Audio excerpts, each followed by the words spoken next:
with variable interest rates, depending on your credit profile, when you apply, you might qualify for a lower interest rate than you would get on a fixed rate loan, with the caveat that that rate can increase as market conditions change. So for example, my mom, we borrowed student loans in college, and my mom was a co-signer on them. Because of her great credit profile, I qualified for a variable rate private student loan starting at like 2.3% interest. It was so low, and it remained at that throughout the entire time I was in college.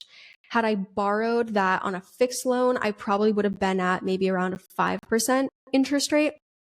So I obviously saved money while I was in college, keeping it at a lower interest rate. However, when I graduated and then COVID started happening, well, COVID happened before I graduated, but there was a lot of stuff going on with the economy. My interest rate did start to climb.